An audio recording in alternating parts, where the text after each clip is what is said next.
All right, it is 10 o'clock in the US, 4 o'clock in Europe. Welcome, everyone. Thanks for joining today. My name is Marcus Walter. I'm the Director of Greenhouse Gas Accounting and Standards at CEBA.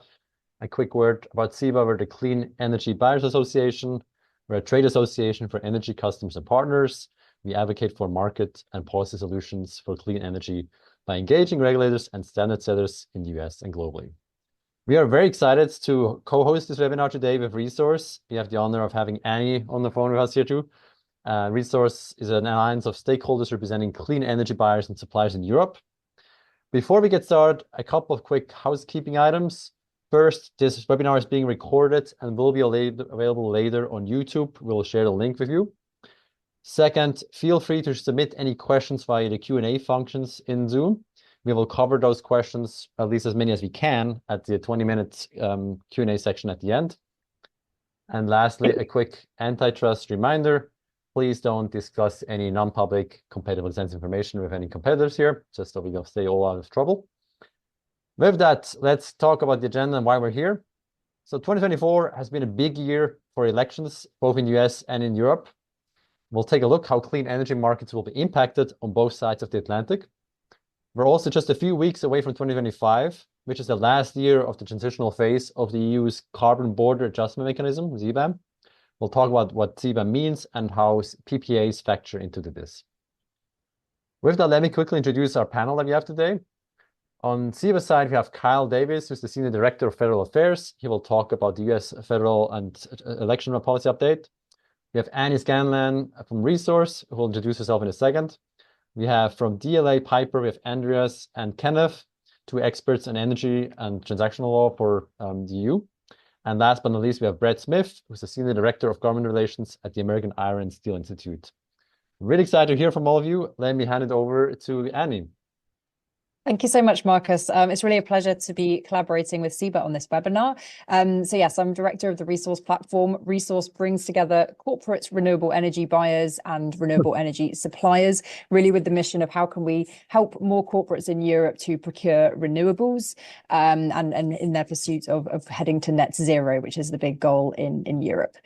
So we're somewhat the kind of EU version of CEBA, but it's great to be teaming up with CEBA on this with our other speakers as well, because there's really significant interest in how things are developing on the US and EU side and how this will impact corporate energy buyers. So it's really great to kind of pool this expertise and work together. And I'm really looking forward to the presentations and discussions today. And I'm going to hand over now directly to Kyle, who's going to tell us what's happening in the US. First of all, thank you for inviting me today. As Marcus said, I'm Kyle Davis. I'm a Senior Director of Federal Affairs over at CEBA.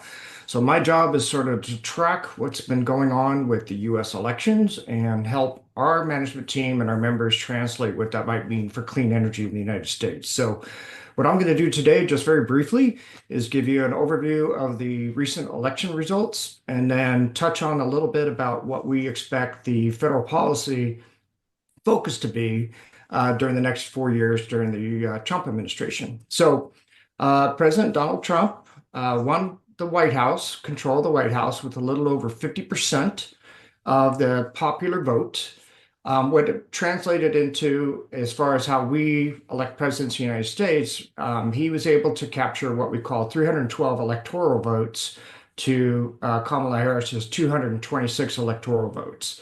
And ultimately, the presidential candidate just needs 270 electoral votes to win. So what we'll do is, rather than elect a president by popular vote, it is a formulaic approach where each individual state has a certain number of electoral votes. So Donald Trump prevailed. So we're going to have Donald Trump 2.0 for the next 4 years in the United States. At the same time, Republicans were able to win control of the U.S. Senate. Currently, the U.S. Senate is controlled by Democrats, but that changes beginning in January of next year. Republicans have a very narrow margin of control in the U.S. Senate. They were able to capture 53 of the 100 Senate seats. So the split is going to be 53 Republicans to 47 Democrats. And if we ever have a tie, a 50-50 split on a particular vote in the U.S. Senate, the incoming vice president is the tiebreaker. So again, Republicans will control the U.S. Senate with a vote margin 53 to 47.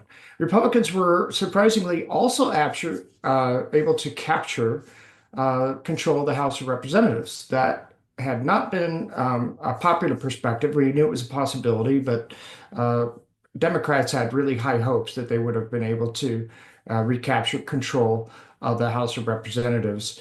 Currently, this current congressional cycle, the Democrats are the minority, and House Republicans thus were able to maintain control. But the House Republicans lost a number of seats, and their control margin is super, super narrow.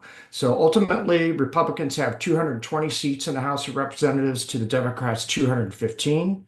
That's actually going to get even smaller here in the next few months because a number of congressional Republicans, House members that were reelected, were actually selected by the incoming Trump administration to serve in that administration. So they'll be leaving their seats, and we'll have some special elections later in 2025.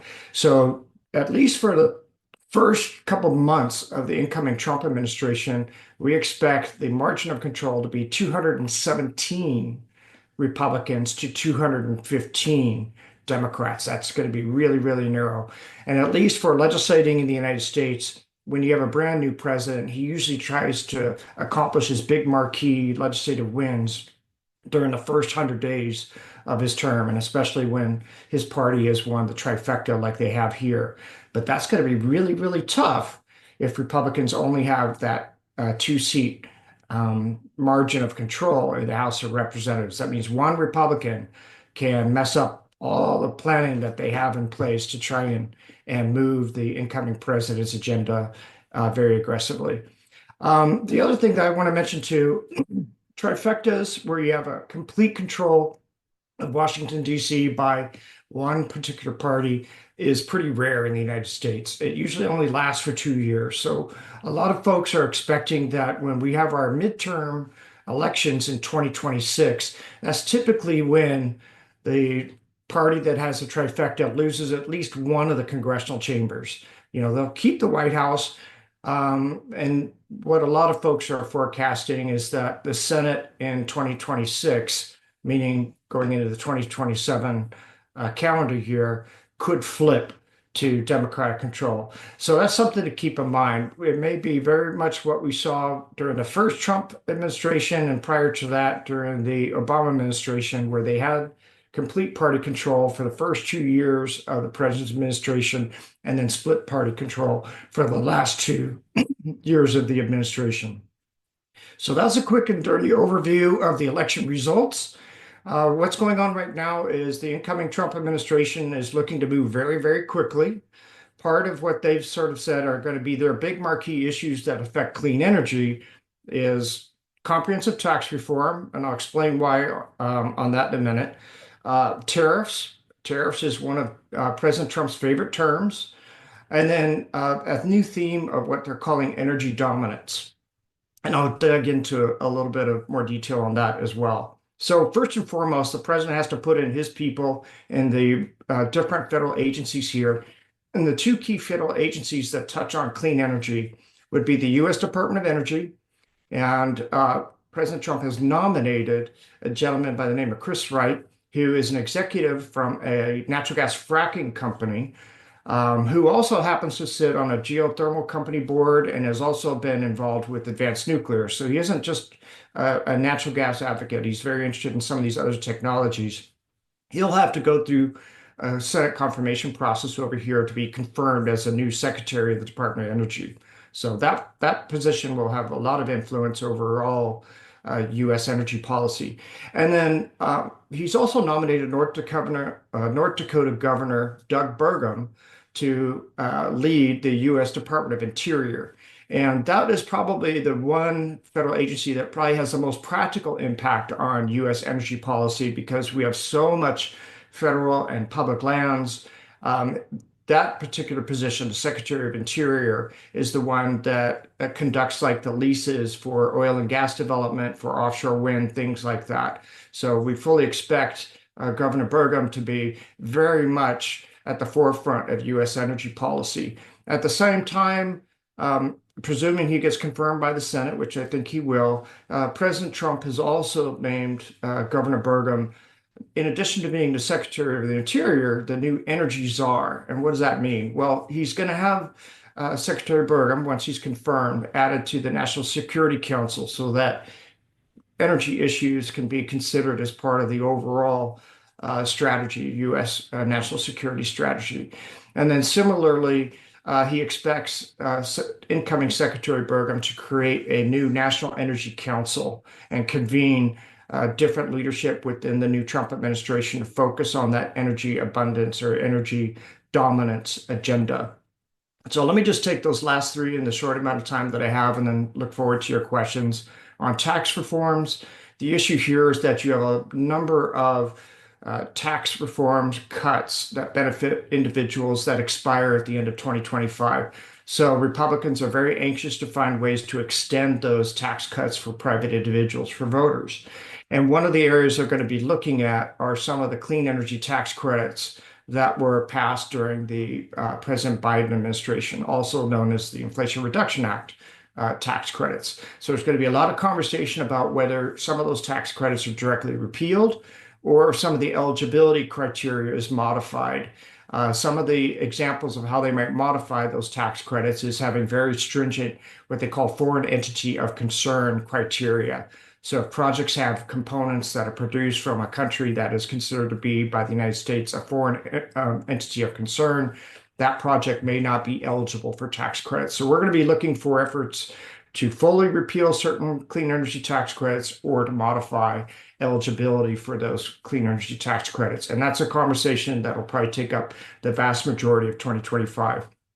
Tariffs, another big issue. It was a big issue. I became a subject matter expert on tariffs during Trump's first time around, during Trump 1.0. He likes to use those to try and balance what he perceives as unfavorable trade practices by competing countries. So think of what we call our Section 301 tariffs that specifically target countries like China. Those tariffs were enacted in 2016. They're still on the books today.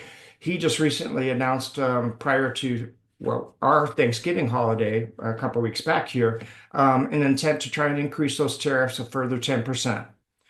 He hasn't done anything because he's not president yet, but these are signals about what he wants to try and do. He also talked about increasing tariffs on imports from Canada and Mexico by 25%.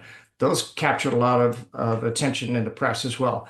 Now, these are just pronouncements from the president-elect. Doesn't mean he's going to follow through on these, but he does have the power in the United States to enact these types of tariffs on imported products in the United States. And in the past, those tariffs have had a direct impact on things like solar panels, wind tower nacelles, batteries for energy storage, things like that. So we're going to be keeping an eye on that. And the other thing I just mentioned real quickly is U.S. imports roughly about $3 trillion worth of goods as of 2023 numbers, and roughly about 426 billion of that are imports directly from China. So we're talking even a 10% tariff increase could mean hundreds of millions of dollars. So it's a very big issue, and we're going to be watching it very closely. And the last thing I mentioned, the energy dominance theme, where incoming Governor Burgum, who's going to be the new Secretary of Interior, would chair that. That is the creation of this National Energy Council. And the idea there is to try to seek permitting reform, eliminate regulatory red tape, try and free up the private sector to expand production of domestic energy supply. And that could be everything from fossil fuels to clean energy. So we're going to be very interested to see what's being proposed by this new National Energy Council and what that might mean for the clean energy space. So those are some of the things that we're going to be watching. For clean energy buyers, we're very interested in preserving some of the tax credits that directly benefit clean energy projects that we purchase power from, as well as seeing some permitting reform that might facilitate or at least accelerate new transmission investment in the United States. So those are a couple of areas and a couple very specific issues that we're going to be watching during the first few months of the incoming Trump administration. So I'm going to leave it there. I'm looking forward to your questions at the very end, but let me turn it back over to Marcus so that you can hear from our next panelist.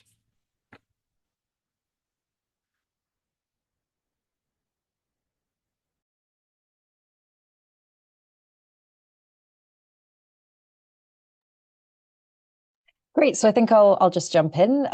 So thank you so much, Kyle, for the update on the US. We can now turn to Europe, where I'm going to give you a bit of an overview of what's been happening over here. So if you could just go to my first slide. Wanted to just share a little bit the context of what's been happening in the European corporate renewable energy procurement market.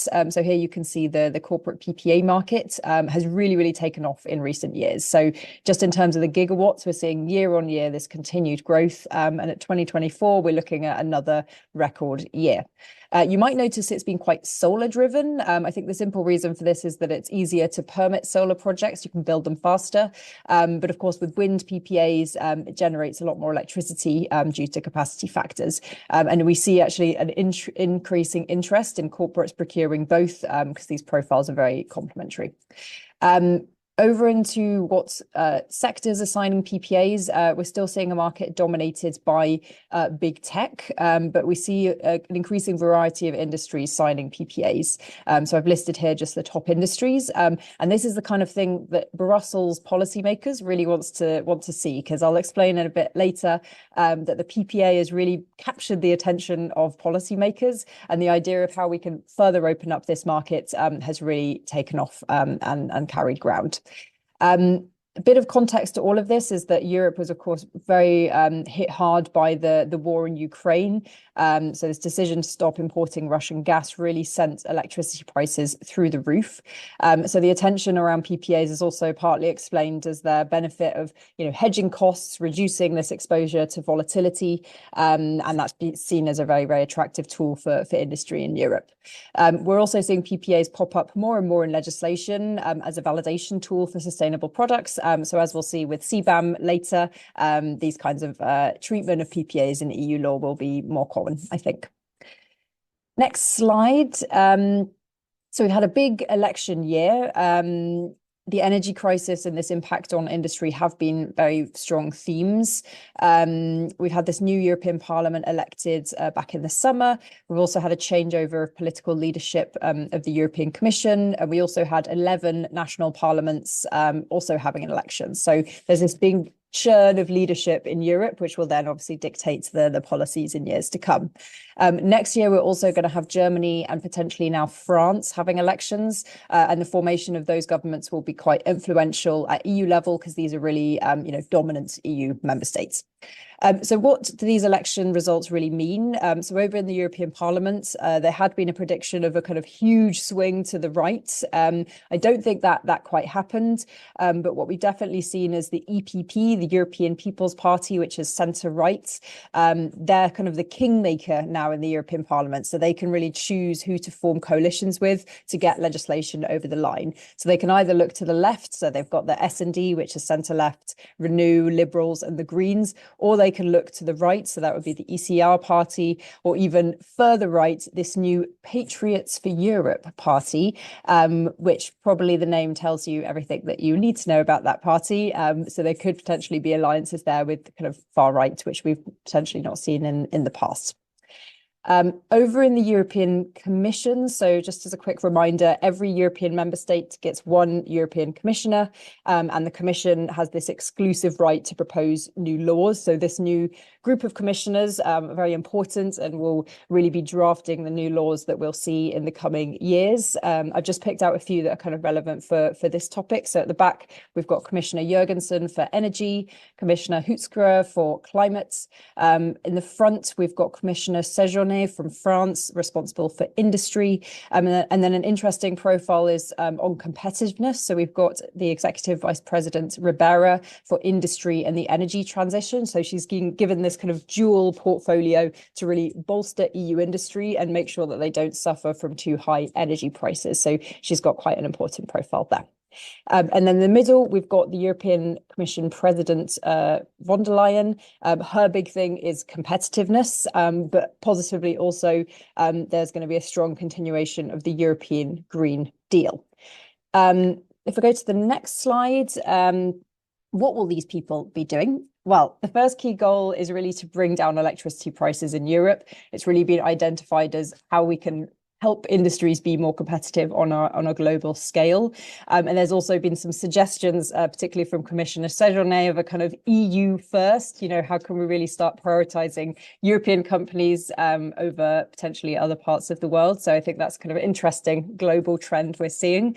And how that will look like. The Commission is going to bring out this clean industrial deal. And key parts of that deal are going to be an action plan on affordable energy.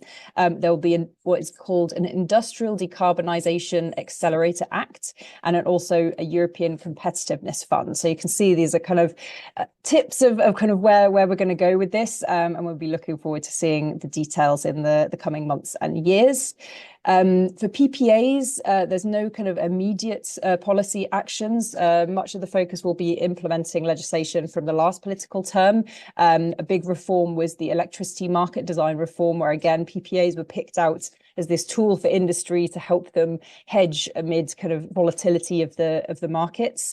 And so member states now are obliged under this regulation to remove PPA barriers and really promote this as a tool. So I think the details of that we'll see in the next few years as this is implemented.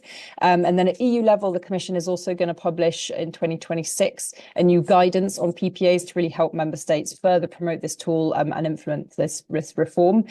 So also looking forward to seeing what that looks like.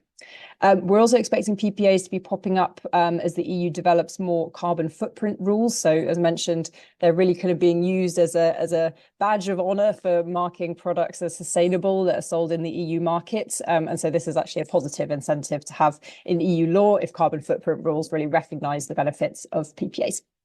And then finally, just going over on the right, so the Commission President is continuing from her last term on the Green Deal. There was a significant amount of legislation adopted in the last few years, which are all geared towards how we can get Europe to this 2050 climate neutrality goal. So all of that has to be implemented, and a key part of that for renewables will be continuing to remove these bottlenecks of kind of the grids and flexibility challenge, where we have to really get the system ready for all these renewables to come online. And of course, also permitting still is a big challenge. You can see there with this carload of paper, there's still some way to go. So the EU will be really encouraging the member states to be unlocking these bottlenecks. So that was it for my EU roundup. Thank you very much, Annie. Now let's go over to our experts, Modila Piper, Andreas, and Kenneth. All right, go ahead, please. Thanks. So I'll kick this off just with a little bit of an introduction on the CBAM, the Carbon Border Adjustment Mechanism. If we could see the slides, please. We have a relatively extensive slide deck, which you will get as part of the pack, but I will just pick out a couple of points that are key. We're now zooming right into one of the mechanisms that Europe has introduced, which is the Carbon Border Adjustment Mechanism.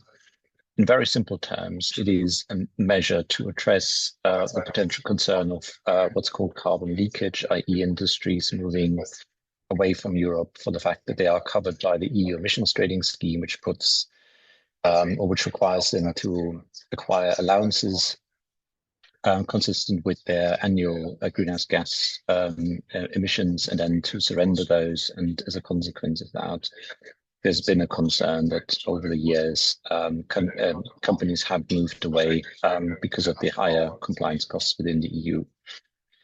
In order to make that competitive and to reduce this form of leakage, they have introduced what's called the Carbon Border Adjustment Mechanism, which is very often referred to as a border tax, but it actually works as a certificate scheme in the way that certain energy-intensive goods, they're listed here below: electricity, hydrogen, aluminium, iron and steel, cement and fertilizer. In the first round, if imported into the EU, will have to effectively, just like an EU producer, buy EU ETS comparable certificates. Those are called CBAM certificates, and surrender them in accordance with the emissions at their point of production. Go to the next slide, please. The framework is currently structured into 2 periods, one transitional period, which we're currently in. This is about basically getting used to the scheme, getting used to the reporting of emissions based on effectively your direct and indirect emissions at the point of production, and then reporting those and getting the mechanisms in place to have an entity in the EU that reports this on your behalf and then ultimately provides that to a registry, which is still in the process of being created. And I think there is also a quick reference to the fact that there's some implementing legislation being developed in relation to that CBAM regulation that deals with the definitive period in particular around the question of how the emissions need to be reported during or from 1st of January 2026 onwards, and whether there are some ways of excluding certain types of productions from the need to buy those CBAM certificates. So the CBAM certificates or pricing of CBAM certificates will be pegged somewhat to the EU allowance price, but they will be less tradable. There's a need to have an amount at all times on account. So other than if you used to allowance trading or more generally carbon credit trading, this will be much less liquid as a market, and it's just therefore effectively complying with the CBAM mechanism, making this WTO compliant by using certificates rather than a carbon tax. Next slide, please. I'm not going to go into too much of the definitive phase modalities.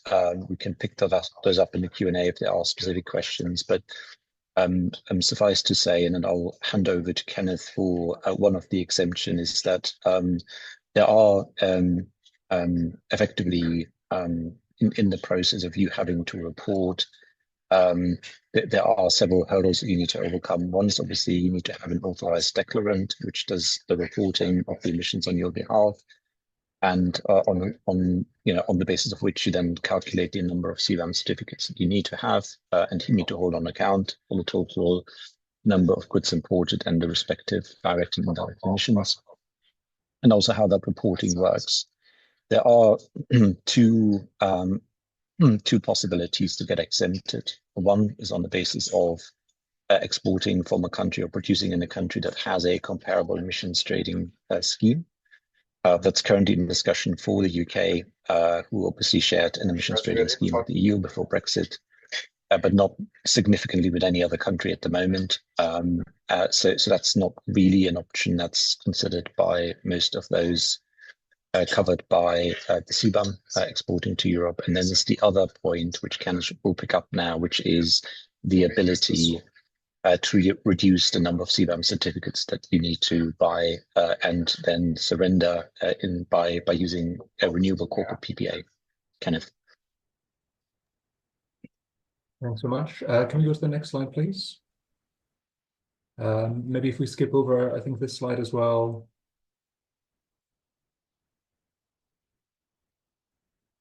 Next slide. I think there's a divider, CBAM. There we go. Thank you. So thanks very much, Andreas. So as mentioned, there are sort of a limited number of exemptions. So basically, any importer of CBAM goods into the EU would need to buy a number of CBAM certificates. So next slide, please. CBAM certificates covering the embedded emissions in the production of those goods. Now, the CBAM certificates are themselves, the CBAM certificates would need to be procured by sort of the May of the year after the production, and one of the notable exemptions is through the power purchase agreement. If we go to the next slide. Now, a power purchase agreement, as defined under the CBAM regulation, is a contract under which a person agrees to purchase electricity directly from an electricity producer. Now, this is a fairly broad definition. At the moment, there's limited guidance. However, through the transition phase, we would expect that to be more detailed. There has been previously discussion whether different types of power purchase agreements would be accepted under this definition. However, there's a general consensus, which is that this is primarily physically settled. So in other words, you need a injection of electricity within the same grid as the buyer. Now, there's further definitions, especially when it comes to different CBAM goods, such as in the case of electricity. But I think for the purposes of this presentation, if we focus on goods such as iron and steel, aluminium, cement, and fertilizer, you'd be looking at that the producer of these goods has a contract with a producer in the same country. If we can move to the next slide. So just to understand the impact of a PPA, we've highlighted three different types of PPAs and how they would operate. And essentially, this is the mechanism which would be sort of recognized for the purpose of the CBAM exemption. Now, as a general type, you have a physical or sleeved PPA. This is more common in markets where you do have, for example, the right to, or in markets where you do in fact have a legal right to enter a contract with a generator. So you have contractual relationship between generator and buyer. And that, for example, any top-up electricity required by the buyer can be produced or can be sourced through the supplier. You would also have, for example, in a number of countries, environmental attribute certificates, which are generally used to basically transfer the right to claim renewable attributes associated with renewable generation. And that operates through the issuing body and registry system. So through a physically settled PPA, this is where you would have physical settlement or physical delivery of power. If we can move to the next slide. If you have, for example, cross-border trading in electricity, which is more common, for example, between EU member states, but I think would only have relevance between third countries outside the EU, where you do have interconnected grids. You do have a slightly more complex mechanism. However, as long as the electricity could notionally transfer between buyer and seller, this should be acceptable within the scheme. And thirdly, we have the virtual settled PPA, also the virtual financially settled PPA on the next slide. This is essentially a model where no power is actually traded between buyer and seller in this case. However, there's injection of electricity within normally the same grid. And you would instead have the physical delivery of power sort of arranged by a supplier to the buyer, and the electricity would be sold to the grid through via a trader or balancing responsible party through route to market agreement. Now, in looking at common PPA terms, if we move to the next slide. So if we essentially trying to narrow down onto what type of PPA would be acceptable in the case of CBAM. PPAs have essentially long documents governing the transfer of electricity between the buyer and seller, as we've mentioned. These are commonly 7 to 15 years in offtake and cover a variety of different aspects of the relationship. So you would have, for example, elements on construction commissioning, the delivery of power, or a CFD mechanism in the case of financial settlement. You would have the transfer of environmental attributes, default remedies in the case of non-transfer, and various operational provisions talking about operation maintenance, balancing, force majeure. You would also have elements which deal with, say, regulatory changes, which in the case of CBAM may be of increased relevance should the scope of the CBAM sort of regime change in terms of the recognition of the PPA.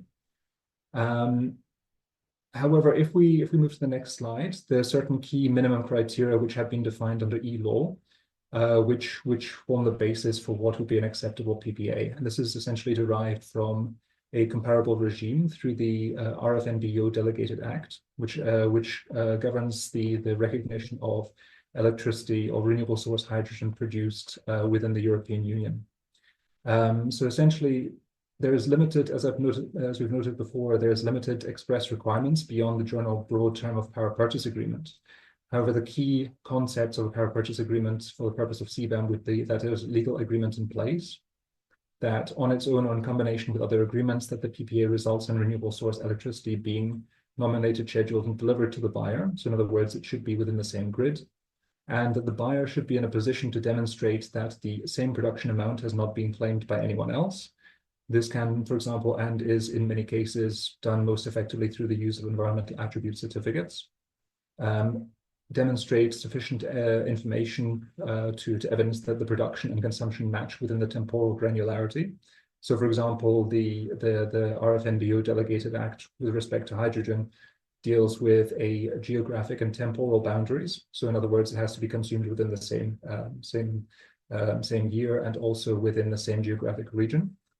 And furthermore, there's additional consideration whether power is being delivered across one bidding zone or different zones in that case. If we move on to the next slide. So in a sense, we're looking for, there's a limited distinction how the PPA would need to look on how the CBAM looks in effect. And we're essentially looking on the analogy to the regime for the RFNBO Delegated Act. In a sense, once these criteria have been fulfilled in the respect of the power purchase agreement, that should be sufficient for the CBAM. I think it's a fairly high-level tour through the regulations when it comes to the power purchase agreements. However, happy to discuss any further questions.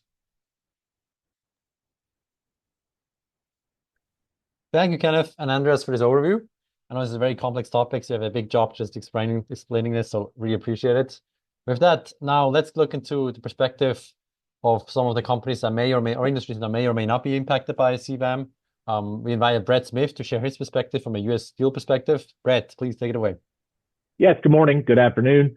My name is Brett Smith. I'm Senior Director of Government Relations at the American Iron and Steel Institute, AISI, based in Washington, D.C. Next slide, please.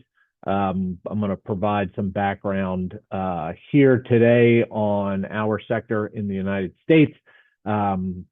Some background information, but our perspective on a number of the issues at play here as well. Just briefly, AISI's history is deep and substantial. Today, we represent companies that have both integrated production and EAF, electric arc furnace production as well. We also represent at AISI associate members who are both suppliers and customers of our producer member companies. Next slide, please. On the carbon front, one of the top items that we'd like to discuss is the American steel production from a carbon intensity perspective leads the way in terms of low carbon steel production among the major steel producing nations. There's been a number of analyses that point that out. One in particular from a firm called Global Efficiency Intelligence, which is a global firm, pinpointed that in particular that among the 9 largest steel producing countries and the EU, the US has the lowest carbon intensity. And there's a number of reasons for that. Number one is the fact that we have the largest amount of EAF or electric arc furnace steel production in the world. About 70% of U.S. production comes from EAF production or from EAF facilities. But beyond that, we use a host of, at the integrated level, domestically produced iron ore pellets as well. We also have a large preponderance of use of natural gas and renewable electricity throughout the overall U.S. economy, but certainly through the American steel sector as well, both directly and through our electricity purchases, which continues to rise in terms of the amount of renewable electricity and natural gas-fired electricity that makes up our electric grid.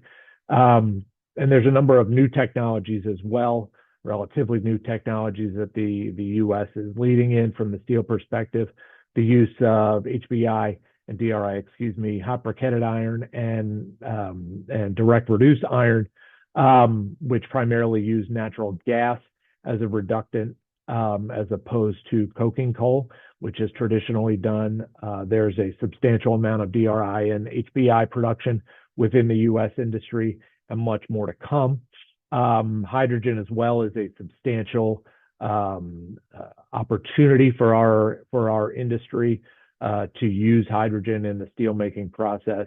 There's a number of other breakthrough technologies. CCUS is something else that our member companies are working towards and integrating within their facilities. So a whole host of reasons why the U.S.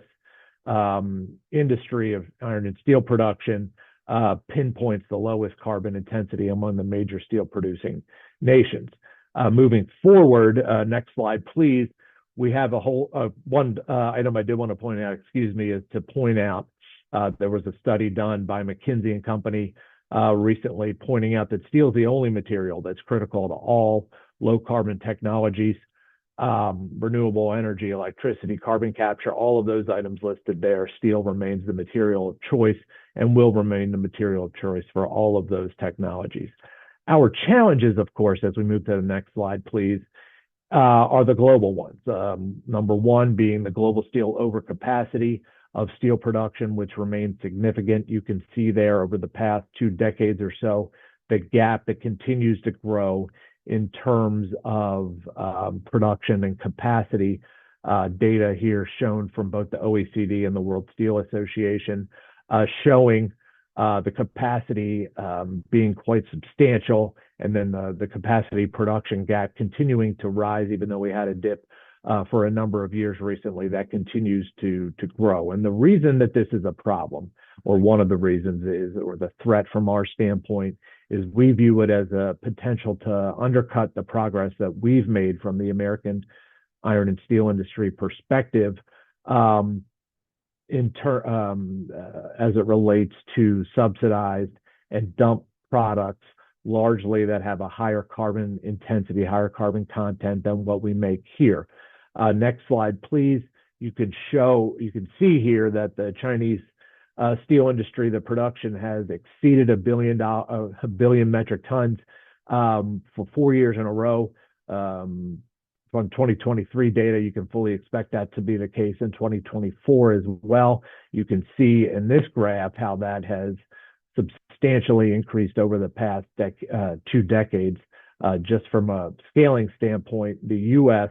industry has a capacity of about 100 million tons for the U.S. sector. So comparing to 1 billion metric tons from the Chinese perspective is obviously quite concerning. And one last slide I want to point out from a data perspective is the projected, steel capacity increases just over the next 3 years. In particular, you obviously see in this chart how the Asian steel industry, yes, that's a lot of China, but not only China, continues to increase. India is a substantial portion of that as well. Also, the China Belt and Road Initiative, as it relates to Indonesia, as it relates to Vietnam and other areas of Southeast Asia, continues to see substantial steel capacity increases over the next couple of years. And again, we are anticipating and concerned that a lot of that additional capacity increases are going to be products that have higher carbon content than what we produce here in the United States, and produces and poses a serious threat to the progress that we have made, the investments that we're continuing to make at an American perspective from our industry standpoint moving forward. So one of the reasons, or one of the issues that we look towards in a way to combat that is the concept of the border carbon fees or tariffs. Next slide, please. This will be my last slide on some of the substance, and then we can transition into the Q&A. You can see a lot of the data here pointing out for both flat products and longs within the steel sector, the U.S. average being substantially lower than the global average. You can see some of the outlying figures there.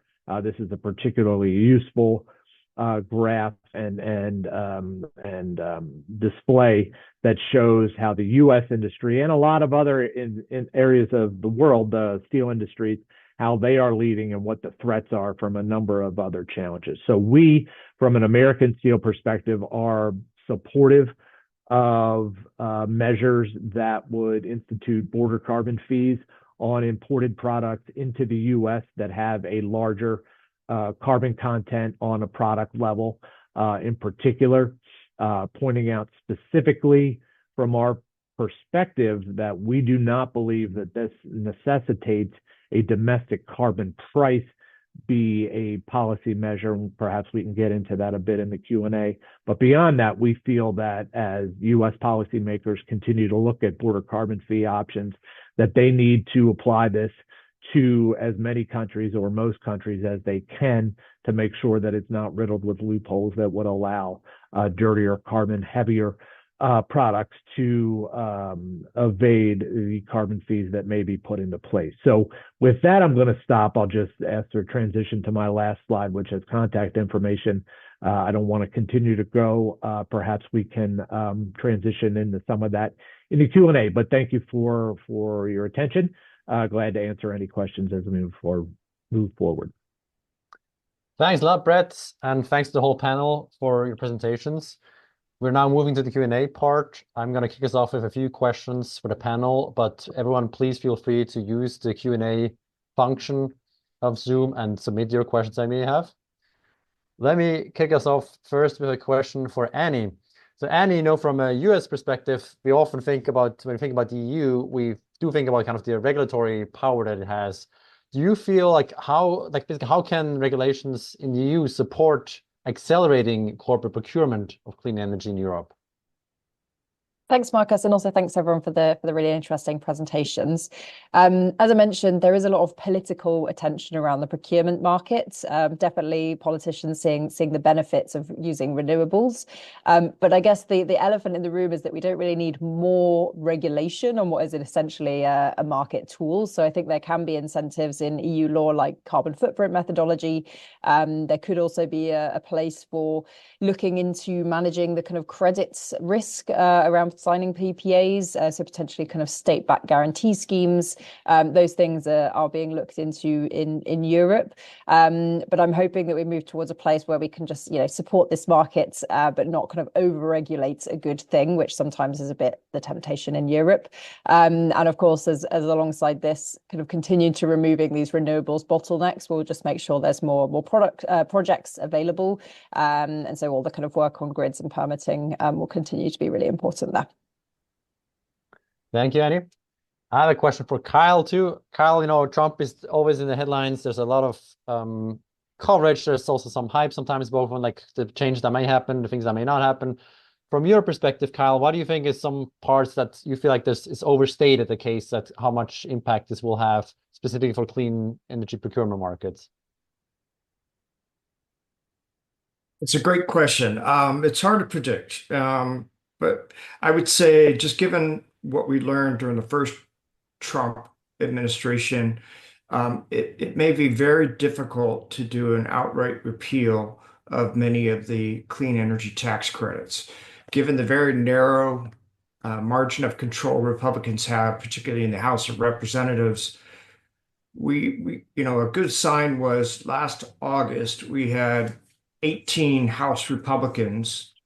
Unfortunately, 3 of them were not reelected, so that list is down to 15 right now, indicated that they would not support a complete repeal of the Inflation Reduction Act's tax credits.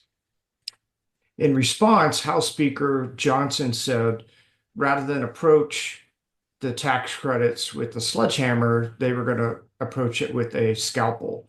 So we took that as a good sign that you're probably going to see some more emphasis on modifying the eligibility criteria for some of those tax credits rather than a wholesale effort at repeal. So I think a lot of folks in our industry were initially very concerned because, at least on the campaign trail, incoming President Trump had made it quite clear that he wanted to get rid of most of those tax credits because they had been promulgated by the Biden administration and Democrats. But I think the reality is it's going to be a much more detailed conversation on exactly what it is that they do as far as changes. So that's probably the number one thing that I think was overwrought initially, and now we have to wait and see what specific proposals are put on the table.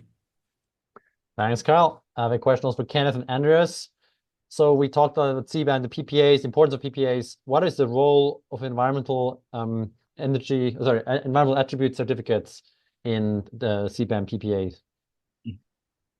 Maybe if I start with this, and I also see that there's been a sort of related question in the chat around what needs to be added on top of the current IRIC standard to make this usable, and sort of questions around how does it work with a scalable EU-aligned PPA. So I think what, as sort of Kenneth has shown very well on his slides, is that there isn't a lot at the moment available, although we're sort of all wait for the implementing act around what a PPA really means. And the difficulty is that obviously, depending on which exporting country you go to, you have very different market structures, very different models, from single buyer models, from pool models, etc. And PPAs look very different in all of those markets. And on top of that, I think the Commission, although it probably didn't quite mean it in that way, originally suggested that EACs on their own don't really sort of are sufficient or don't really constitute a PPA. There needs to be something else. And the way this is best approached from our perspective is to do two things. And this is exactly what Kenneth has shown on the slides. It's first of all, understand what a PPA model is in the European context, because that is where you start from. And I think the slides that were shown around, physically settled, financially settled, cross-border, it is, even though there are variants across member states, a model that is relatively common. And then the second question is, well, if we look at, clarity around one of the CBAM products that we already have some clarity on, which is hydrogen, how does a PPA need to look like? And Kenneth was referring to the RFMBO Delegated Act and the guidance to that. And it is quite logical to suggest that, for any of the other CBAM covered products, the requirements for PPAs will not be better or simpler than those put on hydrogen, which is obviously a preferred import from that perspective. Yeah, so you kind of start with the lowest common denominator being on the back of the structuring requirements that they put out there for imported hydrogen. And so with that, you already start seeing a number of structural requirements based on that guidance that will then make effectively a minimum set of criteria for a CBAM covered PPA, which does require environmental attribute certificates to be used, because that's what the requirement for hydrogen, or rather the guidance for hydrogen requires. And then there's also a point around some of the constructual requirements in terms of direct contractual relationships, how you settle this financially, physically settled. And just to finish off on that, we are currently working with ITREC, but basically the entity that set up the IREC standard to develop CBAM compliant PPAs based on those criteria, because we appreciate the market has got very, very little time until 2026 to put something in place. And what we're trying to put out there is a model that is adjustable to all sorts of different exporting markets with different market requirements, but meeting those key criteria that we see developing on the European level. So we do think, in summary, there is a possibility. We do think there's a possibility to harmonize the criteria in a way that we can make this work. All right. Kind of anything to add? Otherwise, I'll jump to the next question. All right.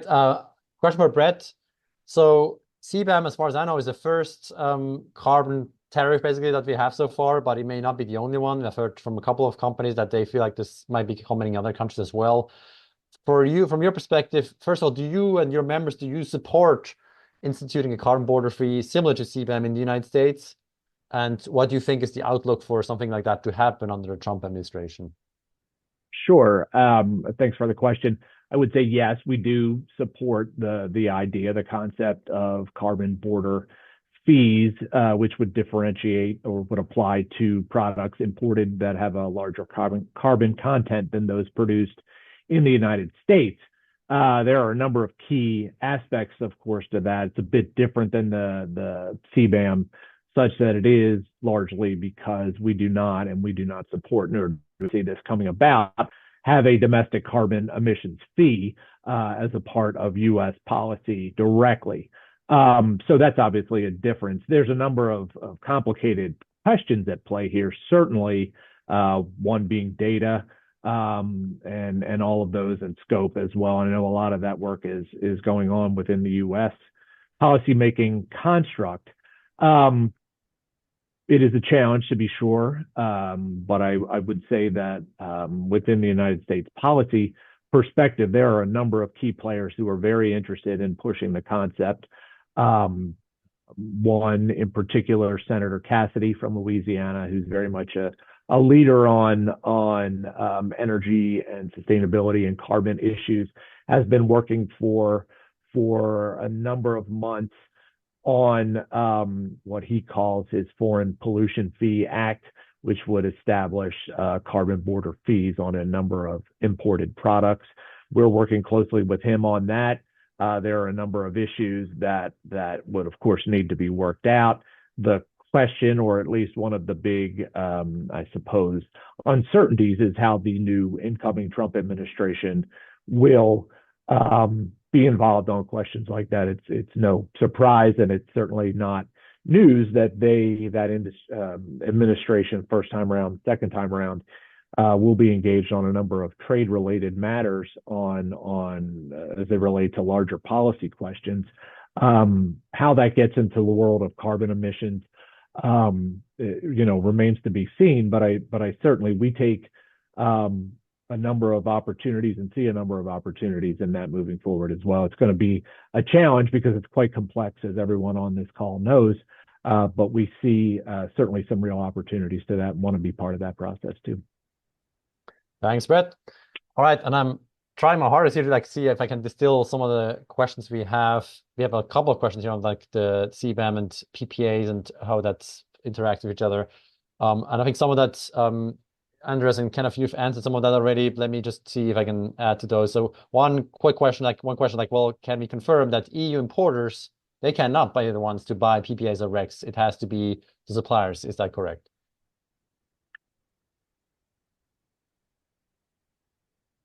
Just to ask that question, in the CBAM regulation, you do have the concept of authorized importers, or authorized declarants, sorry. So essentially the obligation lies in the authorized declarants, in other words, the importing entity, to buy the CBAM certificates, or rather, first of all, to demonstrate the amount of emissions involved in the production of this imported CBAM goods, and also to buy the CBAM certificates in respect of those. So the obligation would lie with them.